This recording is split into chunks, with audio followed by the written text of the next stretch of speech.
The top-ranked player in Nebraska, Carter Nelson, announced earlier today, picks Nebraska here in front of over 100 people inside his school gym. Highest ranked recruit SIP to come out of the state of Nebraska since the year 2008. That was Baker Steinkuhler.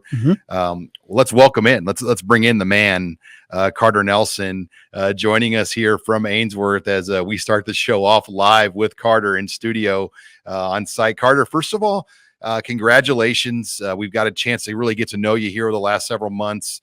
I'm sure this moment has been on your mind for a long time. Congratulations on your pick with Nebraska. Thank you. I appreciate that. Yeah, you handled it really well. I mean, didn't overdo it. It worked out perfectly here at Ainsworth High School. And the thing I think people wonder, Carter, is how tough was this decision? It was the toughest decision of my life. Yeah. It was definitely very difficult because I was 10 minutes I was thinking this team, 10 minutes I was thinking the next team. So it was definitely an extremely tough process for sure. Why Nebraska? What put Nebraska over the top? You visited this month. You visited Georgia, then you visited Notre Dame, then you visited Penn State, then you visited Nebraska. You considered Alabama, Auburn, Tennessee, a long list of schools. Why Nebraska? Kind of the legacy. I see what the coaches are going to do there, and I do truly believe that they're going to turn it around. And then also family. My family is right there. I'm a big family guy for sure. And then I got along with the other commits on the visit really well, and that's big. So, yeah. Carter, the last month, I mean, what was that like? You went on official visits to Georgia, Penn State, Notre Dame, Nebraska. You went on a spring trip tour, and Alabama was in there, Auburn was in there, Tennessee was in there. You went to a lot of schools where they're not used to hearing the word no, and you had to go talk to all these coaches, all these people you were with. What was the last month like for you? It was a blessing. I mean, I met a lot of great people. The worst part about it was I had to say no to some amazing people that I met. Mm-hmm. I have special bonds with some of those coaches. Mm-hmm. And that's not something I look past. And I do really hope to stay in touch with those coaches for sure. I really believe that they can help me become a better man and stuff like that. And this is hard to do right now, Carter, I understand, because everything's so fresh. But what comes to mind first as far as things you learned during this process, what you learned about college football, what you learned about recruiting?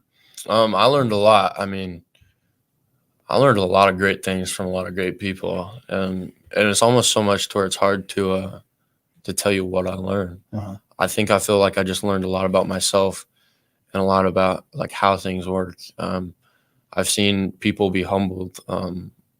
I've heard of like times people going to college and they still think they're the stuff, and they're not going to work as hard and stuff like that. So I've definitely learned that nothing's going to be handed to you. Really? Yes, sir. Carter, I want to go to Daniel Kaelin because I feel like that was the moment that really changed a lot for Nebraska. They didn't really have kind of a leader of the recruiting class. Dylan Raiola picks Georgia, and all of a sudden Kaelin, Nebraska goes on him. He commits to Nebraska about a week later. Then that weekend, you're in Lincoln with Daniel Kaelin. It was Memorial Day weekend. How much did things really start rolling with you in Nebraska even more when Daniel Kaelin was a part of the class? I honestly wouldn't even say that it started more when he committed, because I have been boys with Danny since he committed to Missouri. He told me at state basketball before he committed to Missouri that he was going to Missouri. So it was definitely kind of cool to have one of my boys go there. But yeah, no, it's definitely unique because I truly do believe that he doesn't get the credit he deserves. He's an extremely talented quarterback, and I think Nebraska's going to use him the right way. So you were at the College World Series with him, and that was before you announced Nebraska. Obviously, did you have a lot of people coming up to you guys saying, "Hey, are you going to be a Husker too?" Or did you guys get stopped by a lot of fans that night? Yeah, it was cool because when I was on my way, like we're walking around, and I would see people trying to sneak pictures of us, and I like to interact with people. So I'd be like, I remember one time there's a guy in a car, I see him popping his phone above his steering wheel while we were walking back to our car, and I was like, I pointed at him like, "I got you," and he goes, "I had to," sending it to a buddy, but are you coming home? So, I mean, there's definitely a lot of cool, like that wasn't the only time, but it was definitely a lot of cool experiences. But home, I mean, that home element sounds very important in this. Yeah. I mean, how, like, when you weighed factors, where was that? Was it 1, 2, 3, 4? What was it? I really tried not to put that in there, mostly because they didn't want me to. My family. Okay. Because they wanted what's best for me. And I knew that they're going to support me either way. But I feel like now that I'm going to Nebraska, I'm going to be able to support them even more now too. What's next for you? You got this behind you. Obviously you got a big senior year. Your dad's one of the coaches in football. Your dad's your basketball coach, your track coach. I mean, how big now is this senior year for you to kind of get ready for it? It's big because we got a lot of unfinished business from last year. If our expectation is state championship and nothing less, and we're going to work for that. We're not going to walk into it asking for it. We're going to go work for it. What kind of target, when you talk about a target on your back, I mean, you're an 8-man guy that's one of the top 100 recruits in the country. I mean, are you ready for the target? Because last year people knew who you were, but I think now even more so, there's going to be a lot of expectations on any time you step on the football field this year. Yeah, I feel like it's going to be the same because no matter how much people expect out of me, nobody's going to expect more than I do out of myself. And sometimes that can be taken the wrong way, but I mean, I'm not going to change that about myself because that's just how competitive I am. Carter, where do you got to get better?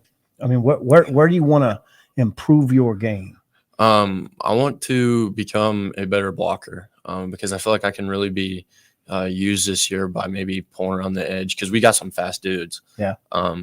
So, I mean, honestly, I need to work on everything. I need to work on my pass reads for when I'm at quarterback. I need to work on crisping up my routes. I need to work on kind of just holding the ball longer in the pocket, just simple things like that that you wouldn't even think of. But I definitely need to work on all that. What's the role you envision playing at Nebraska, or what kind of, maybe it's better put this way, what did they lay out for you for their vision?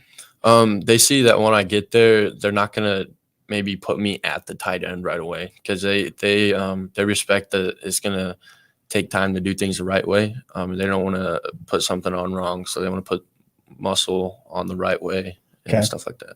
Okay. As we talk with Carter Nelson here, talk more about Matt Rule and just what he did. Because, I mean, Kirby Smart wanted you. Marcus Freeman wanted you. I mean, you got a lot of guys on you. James Franklin. What was it about Matt Rule that kind of won you over in the end? We kind of just got to hang out, and I got to know him more as a person this weekend than just a coach. And I became to respect him. I already respected him, but now I respect him a lot more because I got to see him as a person too. What was it about him as a person? Just how genuine he is. I mean, the simple things like he could be not really showing up at all to like the stuff he didn't need to be at, but he was there and he was interactive with the parents, interactive with the players and everything like that. Was he as present? I mean, you've been on a lot of trips. Was he as present as any head coach you had seen on a lot of the trips you'd been at as far as like making appearances to everything possible? Yeah, I would say so for sure. Carter, I know we're bouncing around a lot, but you said that right away they might not have you at a prototypical tight end spot. So would you be more just split out in a traditional receiver role? Honestly, I have quite no idea. I feel like I could be used in a lot of different ways. And I mean, that just depends on how they see me when I get there. You fast enough to be a receiver to Power 5 level? I don't know if I'm fast enough, but I mean, at the same time, you can kind of take one thing but not have the other because I'll have the size and I'll be able. I believe that Danny Kaelin can put the ball in the right spot. Okay. And if you put the ball in the right spot, I don't think a maybe 6 foot tall, 195-pound guy is going to be able to guard me. All right, you went on 4 official visits. What was the best meal you ate? And you don't have to say somewhere in Nebraska. You've been in a lot of good places. What was the best meal you ate this month? The best meal, I mean, there was a lot of great places. I had king crab this last weekend. King crab. It's about $40 a pound at Costco. So I mean, that's unfortunately they were out of the tomahawk steaks. I was gonna have one of those. Or is it in Lincoln? Yep. Where'd you guys go? Casa Bovina or downtown somewhere? It was like there was one at the hotel we stayed at. Oh, the Graduate Hotel. Misty's. Yeah, we didn't go to that one, but we went to one somewhere. Havelock. Misty's in Havelock. Yeah. Because I saw the tweet they put out Yeah, for the fans. yeah. Did any fans go out to No. Misty's? Yeah, that tweet got deleted quickly. Yeah, it did. But that was definitely cool. Well, hey, Carter, congratulations. It's really cool to be down here. We got to see you back in the winter, play basketball up here, and get to know you, your coaches, and your family, a lot of your teammates. Congratulations on this moment. It's a big moment for you, your family, your community of Ainsworth. Thank you. Appreciate it.